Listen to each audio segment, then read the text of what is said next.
Hey, what's up guys? Gons here for the Face Like the Sun channel. It's been a while since I published a CERN watch video. In fact, it's been a few days since I published any videos on stuff because of scheduling conflicts and just trying to find time to actually edit and do all the things that are required to put together a video, along with working on the podcast and the documentary and other projects and taking care of family. It's a lot of things that are taking place right now, a lot of shifts in my life. So please bear with me as I try to figure out a better schedule to get back on the saddle in terms of publishing videos for this channel. Apart from just making the documentary, that's taken up quite a bit of time as well. But in any case, I wanted to bring a CERN watch to you because of some recent news. Forbes.com #WoScience published Arts at CERN announces its 2018 Artist in Residency Awards. And they do this every year. And it has produced some interesting art in the past, and they're doing it again this year. CERN is the world's largest particle physics laboratory and home of the most powerful particle accelerator, the LHC Large Hadron Collider. Not only is CERN into smashing particles together at close to the speed of light, it's also committed to exploring connections and collaboration between artists and scientists. In an effort to encourage artistic curiosity and creative perspectives applied to research practices, CERN invites artists to stay at the laboratory and develop their work alongside physicists and engineers. Today, Arts at CERN announced its 2018 winners of the Arts of CERN Collide Residency Award. The Collide International Award is a 3-month residency program. The program runs in collaboration with the UK's Foundation for Art and Creative Technology, FACT, interesting acronym, which fully funds a 2-month stay at CERN and an additional month at FACT headquarters in Liverpool. A jury comprised of art and science experts named British artist Suzanne Treister, the winner of the International Award. Treister's body of work includes HEXEN 2.0, a historical profile instantiated in a deck of tarot cards of post-World War II federal scientific research programs of mass control and the counterculture of grassroots resistance. Here is HEXEN 2.0 Tarot. Now look at this. This person, Treister, is very much informed of the occult, the mystery school religions, and its connection to government agencies. I mean, this is a pretty well-known thing nowadays, but I just think it's interesting that they picked this person to do the residency art. And I think the point here, before we get into some of the cards here, or I guess the HEXEN 2.0 tarot cards, the thing that needs to be pointed out is that, in my humble opinion, this is just my opinion, but in my opinion, the reason why they are using art is to bring about mysticism, what was traditionally occult knowledge, into the scientific community. And the best way to do it is art, because it sort of allows for subjectivity. It suspends disbelief in people and allows for these new ideas to creep in.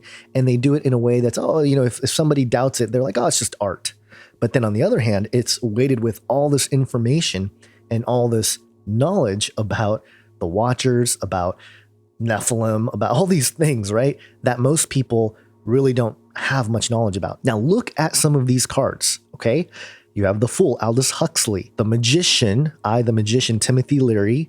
You have the Empress, which is really interesting. You look at the Empress card, it's all of the intelligence agencies, or many of them. I'm not going to go through every single one of them, but trust me, every single one of these has some kind of implication and deep knowledge about what's going on.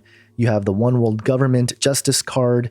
You have, what's interesting to me, the Cybernetics card, which is, if you read the information on there, it's actually pretty accurate in terms of the quotes and things like that. It's a fascinating thing to look at, some of these new style tarot cards.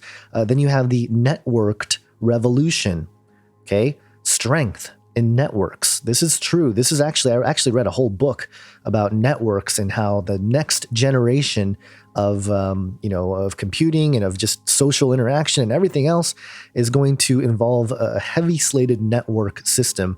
And this is already kind of true just in general, but this is leading to a hive mind. Okay, so that's been something that we've been warning about on this channel forever. Let's see, the Hanged Man. You have Death. You have Temperance, ARPANET, which was the beginning of DARPA, and the origin of the internet. it is really the intersection of the occult and science, because it shows how some of these agencies work, how some of these technologies work, kind of mapped out, but it's very much occulted. You have the control society, the devil. You have the devil card, and it has this whole long thing here. I'll let you guys read it for yourselves. It's a Brian Holmes quote, and it goes on and on. Again, I will leave a link so you guys can go into it and dig into some of these to maybe make your own videos, or at least tell friends and family about what kind of people the CERN folks are, leading physicists and scientists in the world, what kinds of folks they are bringing into the fold to become the artists for them, to represent CERN. They picked somebody who has deep knowledge about this stuff and is able to represent it in tarot-style cards. Just a couple more to point out. You have Three of Swords, MK Ultra. You have LSD, mescaline, staff and civilian. A little bit of history about this stuff. It's very fascinating that you can get so much information from some of these things. You have Google, Five of Swords, Don't Be Evil, and it shows there 1994 funding from DARPA, NASA, and U.S. National Science Foundation for Digital Library Initiative to Stanford University, California, USA. And towards the end, again, they just tell you what they're trying to do. Cybernetic Seance, Macy Conference attendees, Seven of Swords. Look what they're doing. Look at this imagery. I mean, you basically have humanity trying to create some sort of hive mind to ascend into a higher realm. This is the promise, the occulted promise. This is the great lie, really, because ye shall be as gods was the lie that had us fall from the garden. Well, how do we get back to that intended state that God created us in? Jesus Christ. That's how, not cybernetics. Okay. But this is the big thing that's happening, this clash that's happening. And that's why it's really interesting that we live in these crazy times when this stuff is becoming known. We are living a apocalypse, maybe not the apocalypse, but a apocalypse of sorts. Let's see, Eight of Swords, U.S. Cyber Command, the Tavistock Institute of Human Relation, Dar Wars, which is the DARPA research agency, a lot of DARPA bashing, or at least exposing in this, and interplanetary internet. I think there are people, regardless of what you think this creation universe is, there are folks who are working on a system to create this, the interplanetary internet. They already have projects that are doing this on the blockchain to hopefully eventually create this sort of interplanetary network. Very interesting, to say the least. And it has NASA here. Of course, never a straight answer. JPL, the guy who started JPL, Jack Parsons, was an occultist. Take after Aleister Crowley. Parsons performed rituals that Crowley performed alongside the man who started Scientology. And so it all connects, folks. There is a giant web of deception taking place. And it's our job to sort of warn you, or at least call out things when we see it. It's the duty of the watchman. And, the whole thing about as in the days of Noah that Jesus talked about, I know people have minimized that whole thing. But one of the things that took place in the days of Noah is the building of the Tower of Babel and trying to reach into heaven, right? And, certainly the whole cybernetic seance thing and connection to the heavens and ascension and all these things relate. But specifically to the tower, there is also a card called the Tower. And this has DARPA and INSCOM being the headquarters here of the Tower, which controls banking, email, airlines, financial, phones, cell phones, internet, and spending. And they are data mining, real-time feedback, total information awareness program. Perhaps they're trying to tell us, hey, they are the Tower, basically, of Babel. The modern-day Tower of Babel system is here.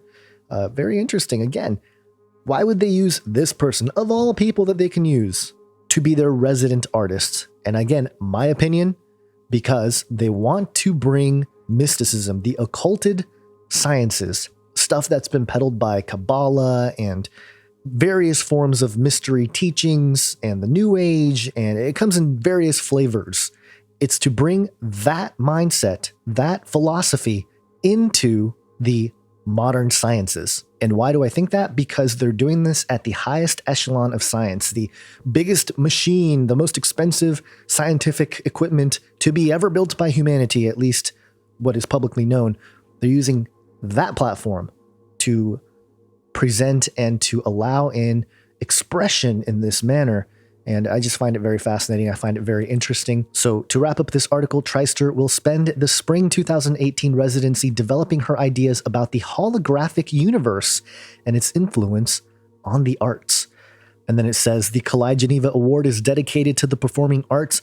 This year's winners are artists Anne Seville Henchos and Julie Lang. The two will reside at CERN during the fall of 2018 to work on a dance and movement piece called Space-Time Energy, exploring parallels between the human body and particles.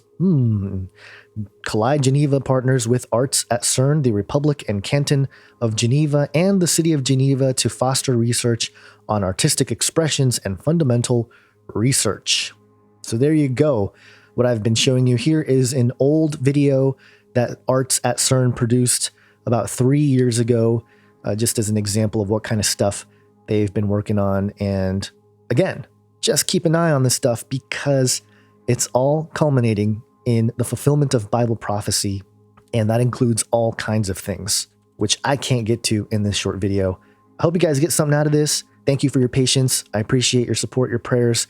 Patrons out there, big time thank you. Your support has been a lifesaver, quite literally, since YouTube ad revenues are a thing of the past. Have an awesome day, guys. God bless.